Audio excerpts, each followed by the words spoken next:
Wisco, happy Weeds Day. Just learned that from my new buddy over here, Bean. Shout out to everybody for swinging by this evening. We're halfway through the week. We've got some exciting potential news with the DEA, we think, as far as rescheduling, all that going on. Just appreciate everyone taking time out of their day to swing by this evening. Always like to start things out with a shout out to our sponsors. Wouldn't be here without them. Higher Love, appreciate everything they're doing up there in the UP for making sure we get our quality cannabis products. Make sure if you swing up there, you take advantage of that promo code. Also got an email today. We've got new promo codes coming from Higher Love. Let's go. So we'll be able to get you guys another discount if you've already used that. I know we had quite a few uses, so looking forward to that. Shout out to Ignite Dispensary.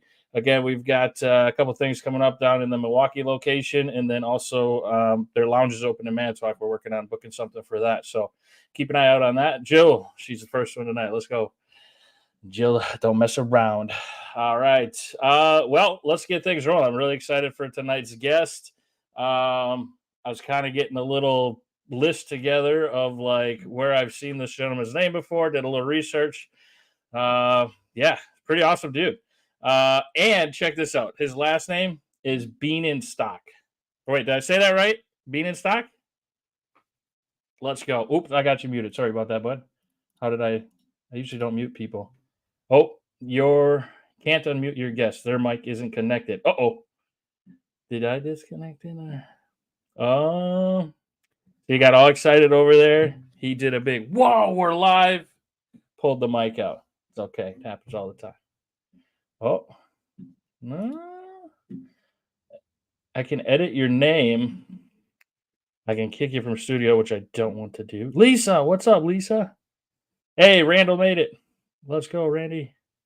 Nothing yet, but he still says can't unmute your guest. Their mic isn't connected. That's weird. We were chatting before we went live. Little technical difficulties here. Just bear with us. It's usually me. I can take the heat. It's probably something I did on my end. Let's see what he's got here. How about now? Oh, I got you now. All right, let's do it. We'll take it. So everybody, this is David Bienenstock. I got it right? Bienenstock?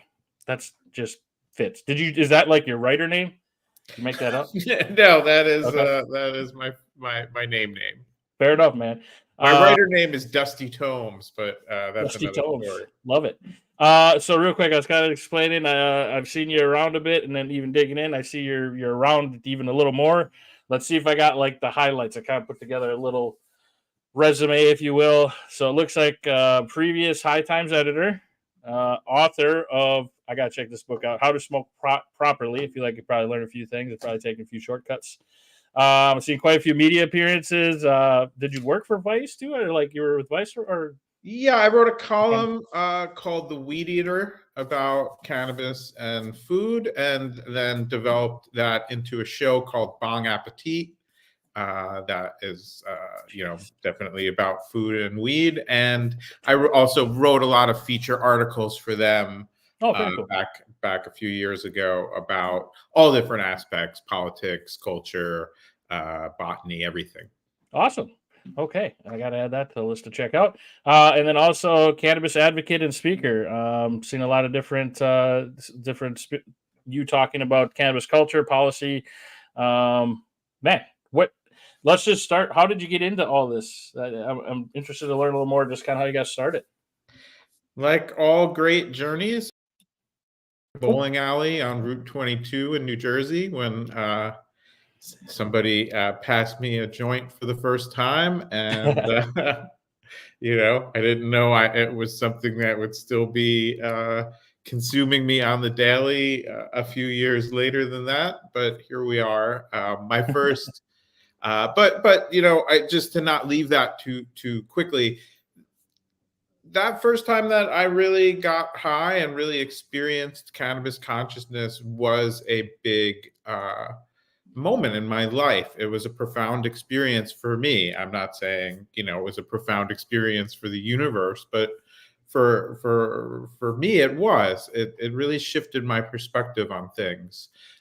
It really, I had a lot of anger and difficulty fitting in with people, and it was like kind of like the first time I was really able to like laugh at myself and look at myself and the world a little differently, and that set me on a journey that continues today. My first job in weed was, you know, buying an ounce and dividing it into 8 pieces. Sure.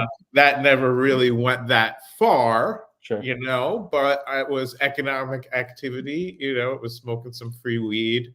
And then my first, you know, career type job was working at High Times as an editor, at first in New York City, where the magazine was at that time, and then as the West Coast editor.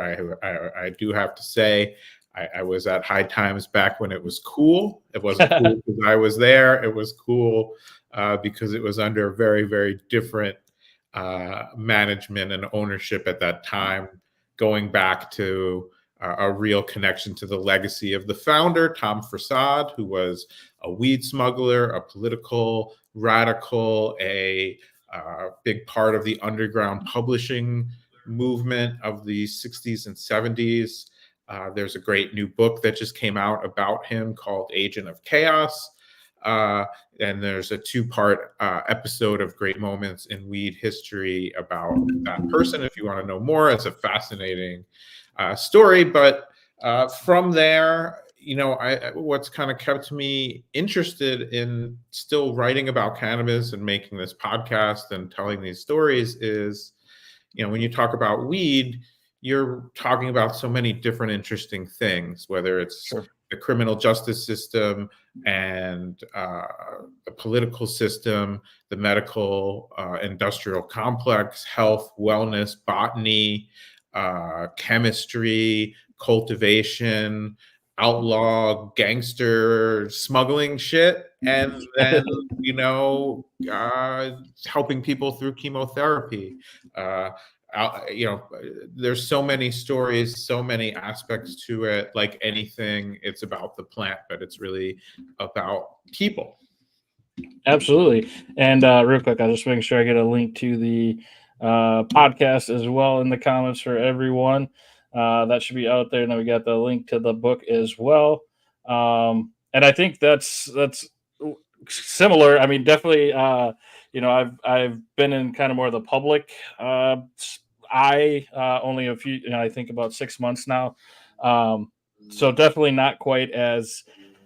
I mean, it'd be really cool to kind of find my way as I go, and that's the hope. But there's just so much related to cannabis, and even like doing a podcast 3 nights a week. I was like, yeah, that should probably work for. I think I could go at least a year, just if nothing new happens. But it seems like every day there's something new, and just trying to bring awareness to all the different sides of it. So it's really neat to see someone who's kind of had that similar.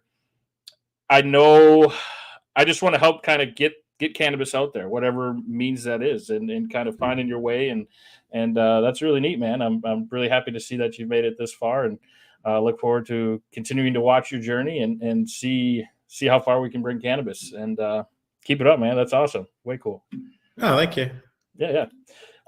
We had a couple questions coming in. We also had who was that was in here? Was it Lisa? Lisa's watches. She streams Bong Appetit. She's on top of that already, so she shouted that out. Getting lots of love in the comments here. We got Tactical Smoke Break. What's going on, my man? I'll never do chemo ever. Chem Dog. Okay, we got all kinds of comments over there. I heard Chem Dog. We have an episode of the podcast about the history of Chem Dog, with Chem Dog as the guest, taking us through that whole story. It was bag seed from some weed that he bought on Grateful Dead lot back in the 90s, and he popped those beans when he got home, and from there, one of the great modern era cannabis strains you know, proliferated. So, you know, telling those kinds of stories, it's really, you know, so much of cannabis history happens underground or has been wiped out from prohibition, you know, denied and obscured all of this history. So to go back and tell those stories, and especially to hear them firsthand from somebody like ChemDog's, really fun. Yeah, that's awesome, man. I never would have guessed that, but I mean, that's how we keep innovating, I guess, is every seed you find, right? You gotta see what you can make of it. So that's really cool. Suppose you get to meet a lot of cool people and a lot of cool stories. That's if you ever need help, let me know. I'll try my best. I'm out here in Wisconsin, so there ain't much going on around here. But maybe you need me to interview like a farmer or something. I got your back. So we've got where did we go? Okay, the book. The book really stuck out to me and seems to be a very well received book. Checking over some reviews and stuff on Amazon. What inspired you to write the book, man? And could you share any interesting insight from the writing process? Did you have to do a lot of like trial and error, or if you could just talk a little bit about the book, man? Sure. Book came out a few years ago. It's called How to Smoke Pot Properly. That's a little bit, of a joke. I can't imagine anybody listening to the podcast does not know at least well enough how to get high. So what I really mean by that is I've been reporting on cannabis and having, as you said, meeting so many people from so many different aspects of this culture. And I really learned a lot about weed and about the culture and about people. So the book was really, kind of looking outward at the plant through different people I've met, smugglers, dealers, activists, people in the industry, doctors, nurses, all artists, filmmakers, writers, everybody that has a love for this plant and everybody who finds benefit in this plant, and just sort of compiling their wisdom. So yes, there's sections like how to roll a joint, and there's advice like never roll a joint bigger than your own middle finger. But it is really more like I just feel so privileged to have, through, whether it was being with Vice or with High Times or, doing the podcast that I do now, to have access to so many people who've played an integral role and continue to play a big role in this culture. And so to really share those experiences and share some of the knowledge and the wisdom that I absorbed just from taking that journey. Sure. Well, I think a lot of people appreciate that the down to earthness. If you were to check it out, I think is what would stick out as far as like you said, kind of keeping it light but keeping it educational at the same time, but also tying in the people that have really been a part of the cannabis culture. Like you said, having access to that just really adds that. I don't know, just takes it to that. It's even easier to consume and to want to keep going and learn more or whatnot, if you will. So very neat perspective, great idea. And yeah, very cool, man. Did that at all, was that any, as far as book, then was there some point where it was like, well, maybe we could turn things into like a podcast, or could you just discuss a little bit about the creation of the great moments in weed history, how that kind of started up? Yeah, sure. So as I referenced the show Bong Appetit for Vice, so that really kind of came out of that column that I was writing for Vice about food and cannabis, and became a video series. And the host of that series is Abdullah Saeed. If you know Bong Appetit, if you've seen the episodes, you definitely know him. Well, sure. And so when we were making the show, there's a lot of downtime where, we were friends and knew each other sort of professionally, but, we hadn't spent a ton of time together until we were working on that show together. He was the host and I was, in essence, the producer of the show. Of course, we just got to know each other through that process, but there's really a lot of downtime, just, okay, now we're going to move the cameras and we're going to set up in this other room.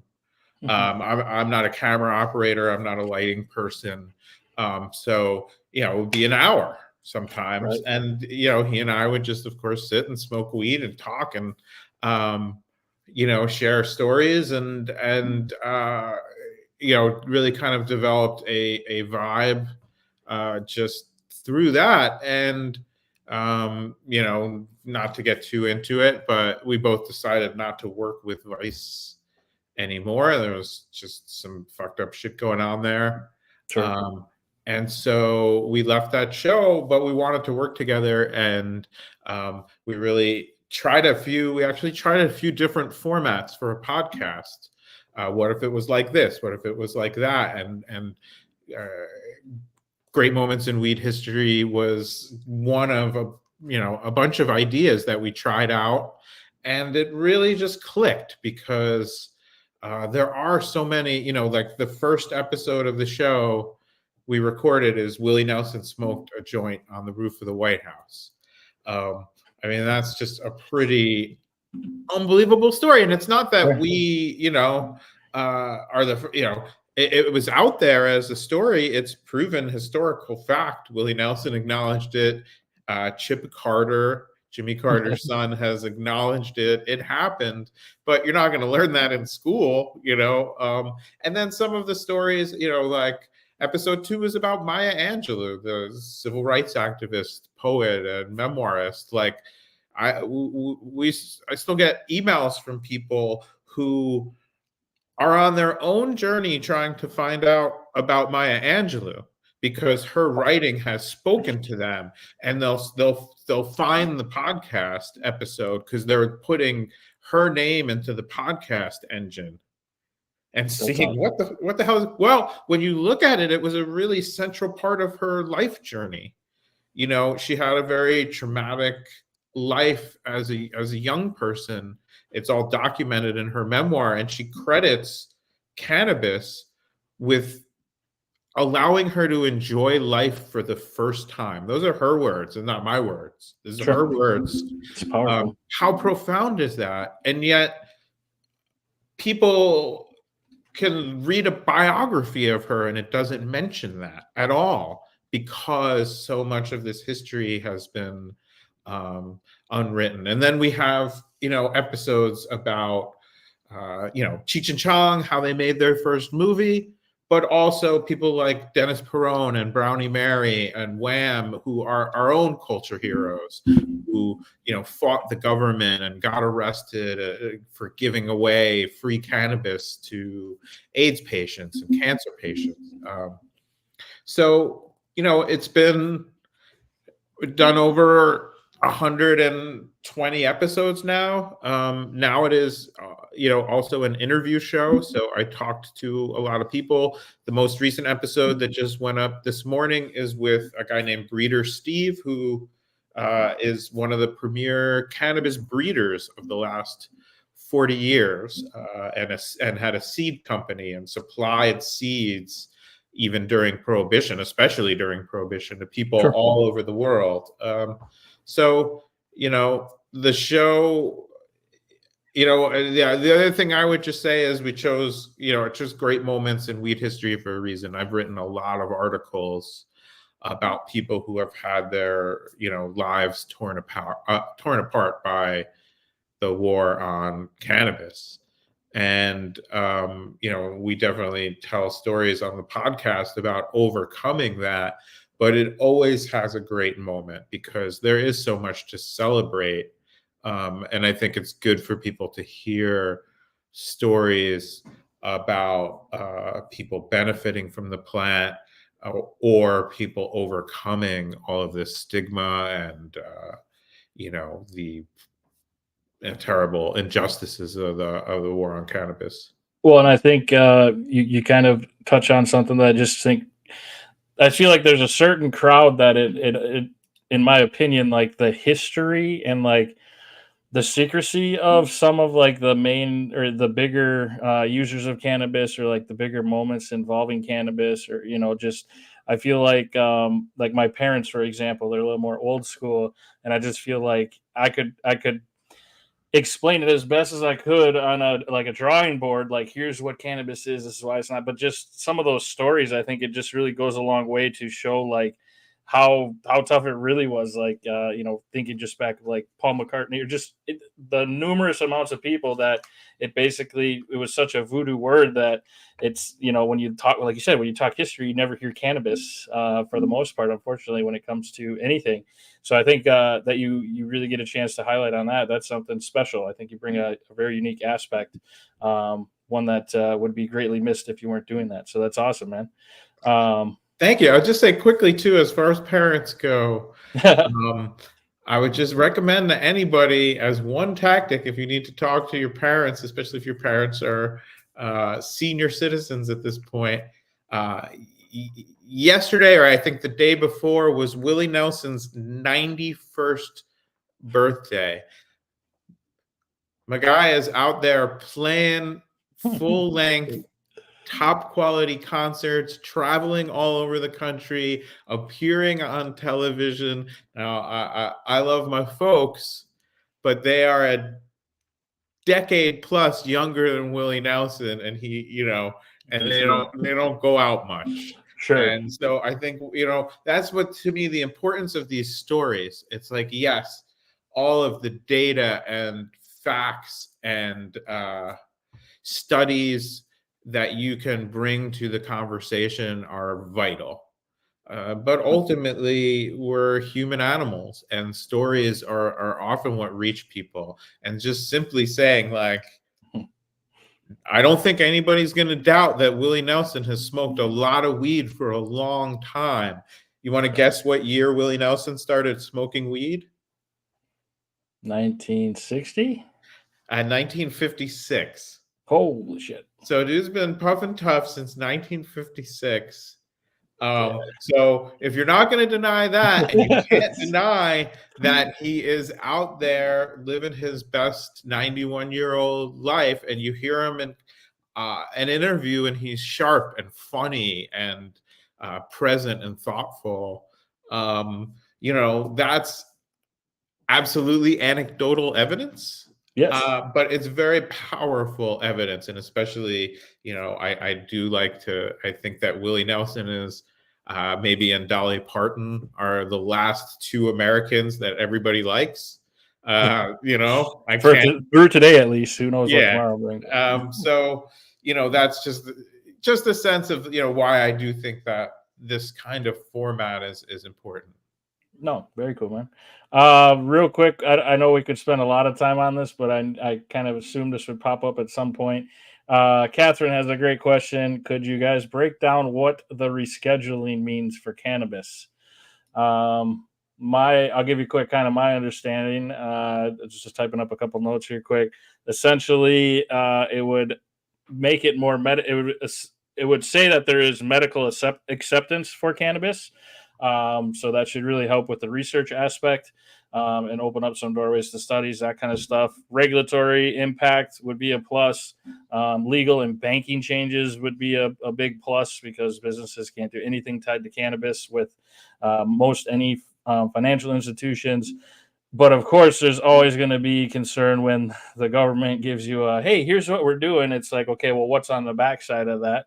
But Bean, what's your take on that real quick? If you could just give a brief take on that. I'm sure it's something you've been following as well. Yeah, absolutely. So back when I did work at High Times, one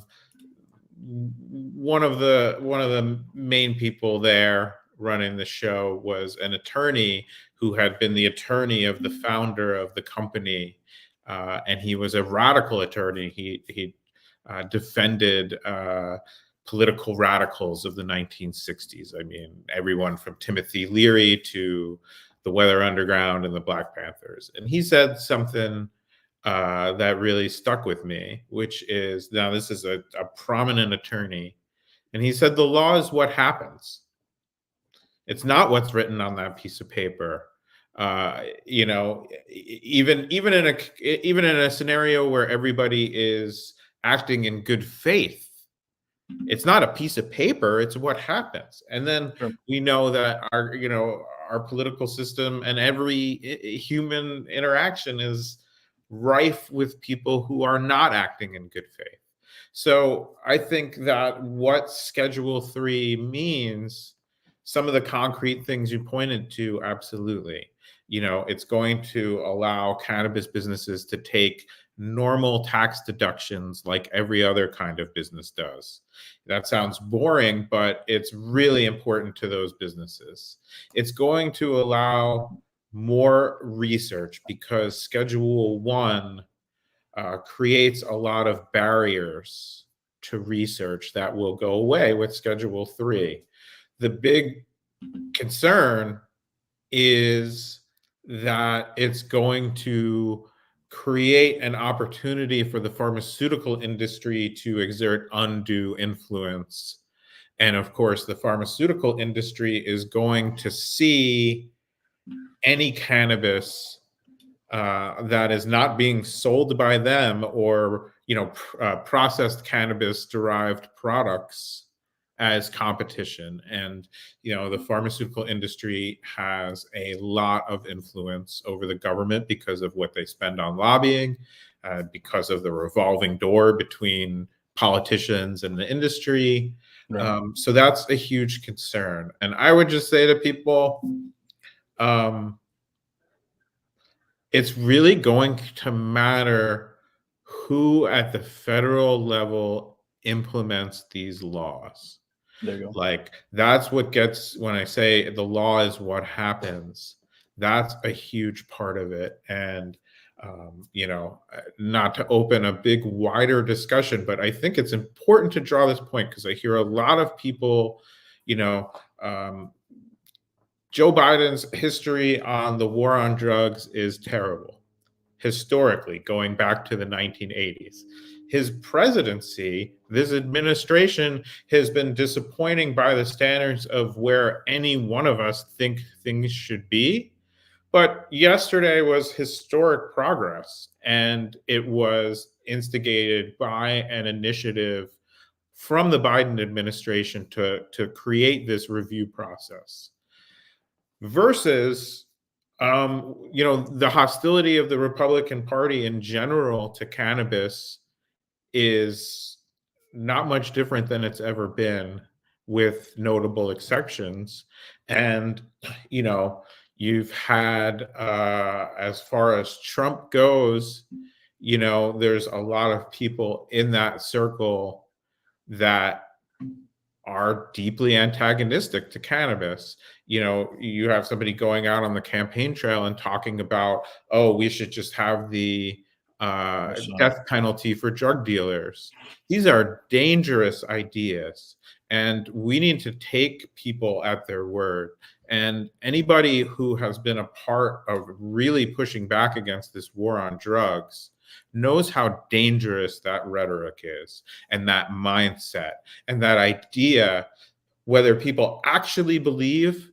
Now, you have two paths. Somebody who actually believes that you can enforce your way out of the very real problems that some people have with drugs, more so with drugs other than cannabis, but of course, some percentage of people struggle with cannabis. But we've had 100 years of the war on drugs. It does not work by any measure. So if you believe that after 100 years, the problem is that we haven't kicked enough people's doors down, we haven't put enough people in cages, we haven't destroyed enough communities, and we haven't been racist enough while doing it in the disproportion of arrests, that's lunacy. And if you are pretending to think it works because you see people of color as your enemy, because you see progressive people as your enemy, because you see poor and marginalized neighborhoods as your enemy, that's worse. That's even more frightening. So, yeah, we do unfortunately not have a choice between the ideal and the shitty. But such as it has been my entire life, I would love to one day cast a vote for somebody that I fully believe in. And just to get back to the scheduling discussion of this is going to be a crucial time. The next year is when the rules are going to be written by which cannabis is going to be regulated for the foreseeable future. And no matter what happens, we, people who want cannabis to be for the people, Right. are going to be caught between the people who wanted to put us in cages and in essence still have a lot of power in our society. And now the people who want a completely corporatized system where a very small number of people make all the money and all of us have shit jobs, like in every other part of the economy, they've got a lot of power. And if we allow the federal government to be controlled in essence by a party that loves both of those, they love big corporate and they love the cops and authority and hippie punching and fucking with communities of color. That's what they're going to do. Don't believe what somebody tells you on Twitter. Don't believe what somebody who has a political agenda outside. Hey, you can vote for whoever you want, but don't tell yourself that it doesn't matter which of these two administrations decide the rules for weed, that they're going to be the same. They're not. And don't fool yourself, or somebody's going to say because they like weed and they want the Republicans to win. No. Let me just tell you, you make your own decision. That's just absolute bullshit. And it's very frustrating to me. I do not support either of these political parties. I do not consider either of these people running to be who I would like to be president. But looking out and through the prism of cannabis, of somebody who wants cannabis to be legal, accessible, affordable, for people to have good jobs instead of this top-down corporate bullshit or this pharmaceutical buyout. You have a choice between somebody that is heading towards progress, but in a very compromised way, and somebody who wants to reignite the war on drugs with the mindset of we're going to brutalize people until nobody has a drug problem anymore. And that's just an insane, dangerous mindset. I agree. And you bring up a good point. It's I've gotten just more and more, especially over like the last 5 years, where it's just like, and I brought it up a couple of times on the podcast from time to time when we get on the subject, but this is the best options we got. You can't tell me something ain't right when these are the options we got for president. That's absolutely a very valid point, and the big issue facing us as a community. But at the end of the day, it's also like this: like, has the legalization of cannabis been a success? Okay, on an economic sense, I would love it to be very, very different. Right. Sure. But the big success is eliminating arrests, making sure that people who need cannabis medicinally have safe, legal, affordable access. If you can do those two things, okay, so that was our core goal. Right. Right? What two things relating to cannabis could possibly be as important as that? Getting arrested is horrible and destroys families and communities and props up this authoritarian system of our own oppression. And if you have ever been with somebody and seen the difference between, as just one tiny example, going through chemotherapy where you take a few puffs and maybe, deal with it as a containable phenomenon, or to be puking your guts out. And that is just one, if you understand how many conditions cannabis is a medicine for. That's just so those are, every time we legalize in a state, we accomplish those two things. Cannabis could and should be more affordable, but in essence, the fight for economic justice in the cannabis industry pits us against capitalism at large, the whole fucking system. That's tough. The idea that we're going to win that in one fell swoop is, the idea that we never stop pushing until we have an economically just cannabis industry. Absolutely. The idea that because that didn't happen immediately, legalization is not real progress denies how destructive those arrests were and denies the unbelievable human suffering of people not using cannabis when they could benefit from it medicinally. And I think that, I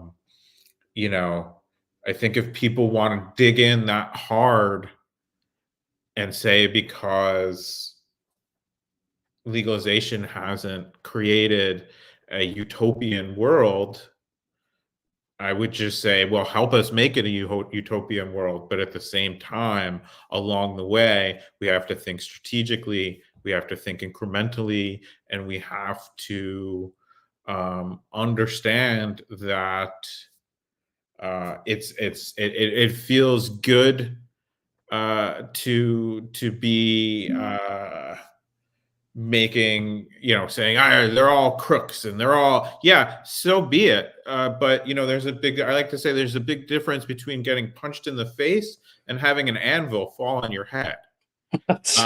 No one's in favor of getting, I've been punched in the face. If you've been sitting here listening to this, I'm sure you can imagine that guy's been punched in the face a few times. And it ain't great. But the reason I'm here is because I've never had an anvil fall on my head.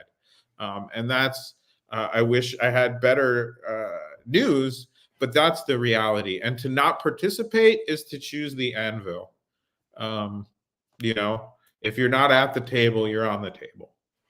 Well, that's I think the most interesting thing that I've come across as far as my time here in cannabis advocacy, and I had to have like a really a sit down with my wife and explain like kind of my vision. And because in Wisconsin, just to give you a quick little backdrop, like most states at least have like a normal organization or something. I'm sure being in you've seen normal. Wisconsin doesn't even have a normal. Like we're so far behind. And so I was in the hemp industry in Wisconsin, and that really started to get to a lot of gray areas and this, that, the other. And I have a hard time, kind of like you're saying, sitting at the table and being told cannabis is bad when I know it's not. It's hard for me to just be like, well, they said it's bad, I tried, like what do I so I don't know where this whole thing is going to end up taking us, or how long it takes Wisconsin or whatever. But like, because when I sat down with it, I was like, I just need to, when I'm talking about, hey, I think I could maybe just try to get the voice of the people together. I've had to get my lobbying license, that kind of stuff. But every day it's kind of like, well, it's still not great by any stretch of the imagination, but like there's every day you try to find that little silver lining that, well, that guy was able to go to a surrounding state to at least get his cannabis. Yes, if he gets pinched, it could be an issue but like it's tough, but we're closer today than we were yesterday. But again, like we can't just set the cruise control either. It's when it comes to especially the government saying, oh, hey, we're going to reschedule, but look into it. We need to ask the questions. We need to be a part of the process as the people. It's a lot harder than it has to be, but we can't just let that deter us from invoking change. And like you say, taking time sometimes to realize, yeah, this isn't great by any means, but we're starting to steer the ship, I guess, right? Yeah, I mean, okay, so another looking at the history and even specifically, from this standpoint of activism and reform. In 1977, the first year that Gallup polled, do you think, their word, marijuana should be legalized? What do you think that the level of support of American adults for legalizing marijuana was? In 77, I'm going to say 40%. It was 18%. Oh, Now, 18%. there was a strong movement. There was decriminalization. It was not. You're not talking about the 80s and the Reagan war on drugs, but that just shows you how far we've come in public opinion. And that is a testament That's a to good this point. daily incremental work and people having the courage of their convictions to talk publicly about something that is going to bring you stigma and professional and personal backlash. It is patience coming forward and saying, no, you know what? This helped me. It is growers and dealers and smugglers making this plant available under prohibition. No one would know how great weed is if there was no weed.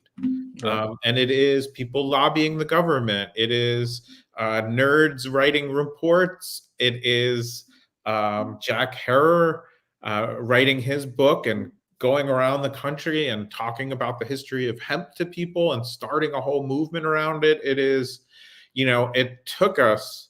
And the other point that's important is when 18% of people support something, it's not going to change unless it's bad and the government wants. Yeah, If right. 18% of people support like taking money from old people and giving it to Wall Street, it could very well happen. But Yeah, nothing exactly. That's good enough. Right. is going to happen when only 18% of people support it. And so the hard work and the long work and the very often, thankless work has been advocacy, has been, especially when there's all of this propaganda in our faces. And so if everything, if you have a general set of viewpoints that might be called progressive. Now, I don't presume that everybody listening to this shares my political views, and I would only talk with authority. What I said about weed and who you might vote for is because I know that. And I can cite facts and instances to prove my theory Sure. of how these two different administrations are going to implement or affect cannabis. As far as what you think and what you want to believe, that's why would you listen to me? But in terms of how political change happens, when those numbers, that same number, how many adults think weed should be legal, now it's up into the high 70s. Sure. And along the way, it reached a point where, despite both political parties supporting the war on cannabis, certainly the criminal justice system, the medical establishment denying the benefits of cannabis, all of these incredibly powerful, and the media, so much propaganda and lies and just taking the government's word for it. These are the most powerful institutions, the prison industrial complex, and not just the people who own the prisons, but everything else that they, those are bad people who have a lot of power. And we were able to take all of that on, not because cannabis is great. Cannabis was great when 18% of people thought this. Right. We didn't change. Society's understanding did. And it took all of that time and all of that effort. It took people going to prison.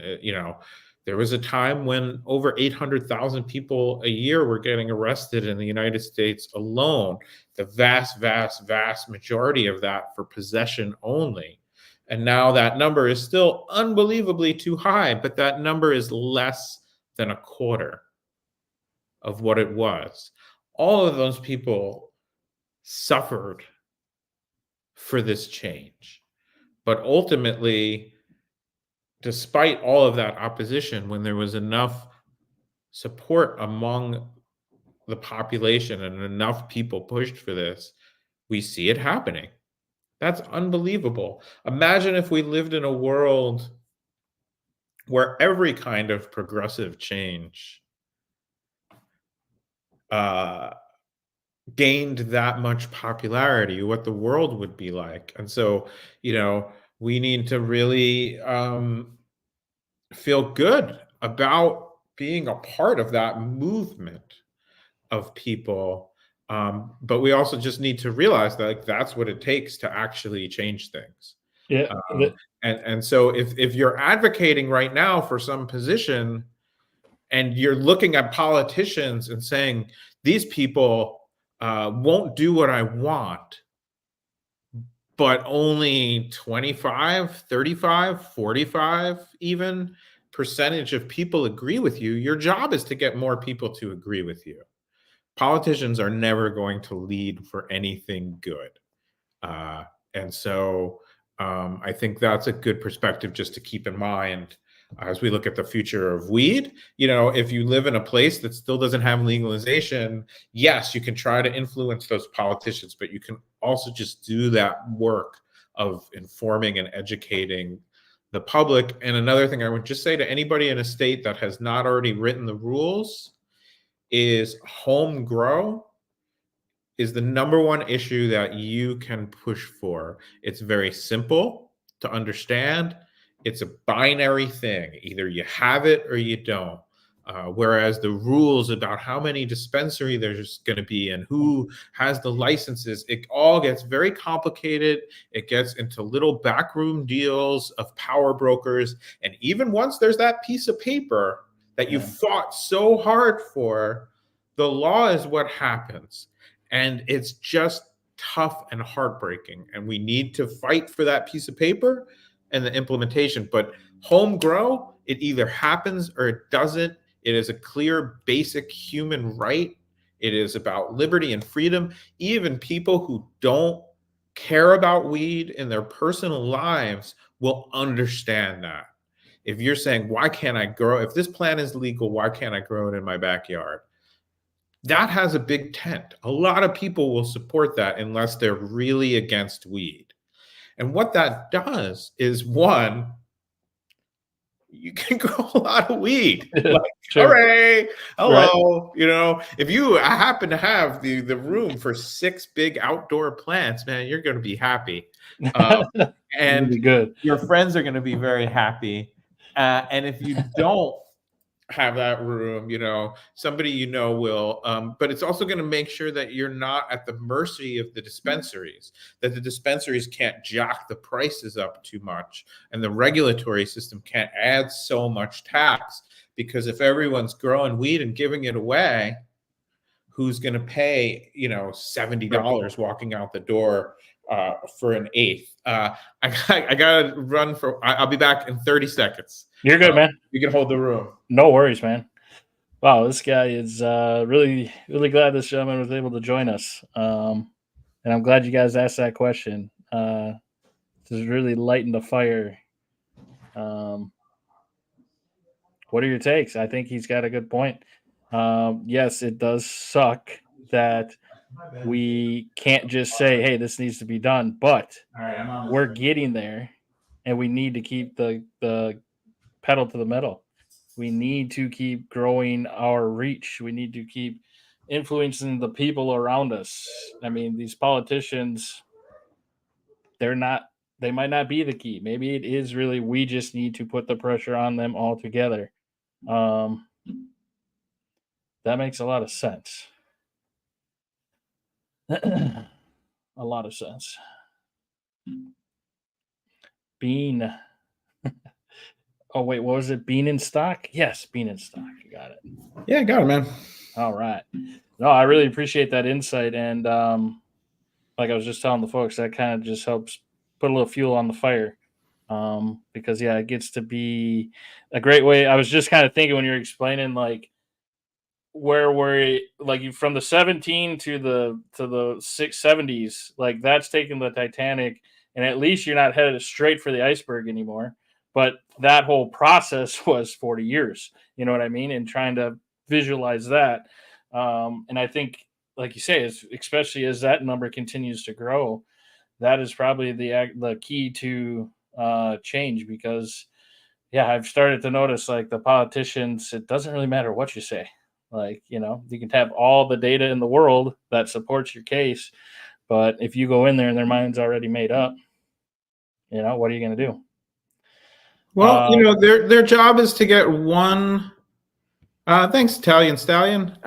Their job is to get one more vote than their opponent, and so really by getting the majority of people to see things our way, that's how you move a persuadable politician. Some are so ingrained, some agree, Sure. some are ready to vote yes. Some agree, but they're not ready to admit it.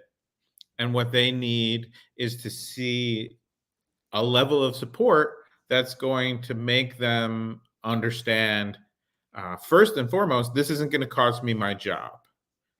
Yeah. And then that when we reached that level, people who did agree but didn't want to put political capital behind this issue, and only, are you going to advocate a position that might cost you your job and isn't even going to happen yet? Right. Some people will, but most politicians won't. So when we reached that level, that unlocked one group of politicians. And then when we reached the level of, oh, you can actually build a political coalition around this and help you keep your job, or you could run on this and get elected on this. That was a huge step. And now I think, even see politicians saying, oh, if I don't support this, if I don't at least on paper support this, it could cost me my job. Right. And I think that's where we're getting to. And Wally's pointing out he feels like we need some big names, like when Herb Cole was trying to make it legal, and big business names and companies in Wisconsin. I think you're hitting a good point there. Something that popped up that I got on the radar is trying to get some like tourism data and not fast food, like restaurant association data from states that went legal. Apparently there's a huge spike, which makes sense in the food and tourism industry. And I think if we try to tackle maybe some of those associations, getting those folks on board, we got to keep working it. But yeah, I think you bring up a great point there, Bean. Man, my brain's going 100 miles an hour now. I'm ready. Let's see. Let's hear just a couple other questions here that we had coming through for you here, Bean. And again, really appreciate your time. Appreciate the insights. Like I'm going to rewatch this, and this is inspiring, man. I appreciate your time very much. Thanks. Absolutely. Speaking of dinner, let's maybe do one more question, and I'm gonna have to. Fair enough, man. We'll keep it cool too. We'll keep it with where to go here. It was cool. It was easy. Can you share some of your personal favorites in terms of cannabis strains, consumption methods, and cannabis infused products? Yeah, I always say my favorite kind of weed is whatever kind of weed you would like to share with me. That's awesome. So, what do you got? And then a more serious question, I would say, we actually did, we mentioned it earlier. Used to know, just being an East Coast person, used to know ChemDog, and I would say ChemDog is man's best friend. Very, very, very fine cannabis. I like nice sativas.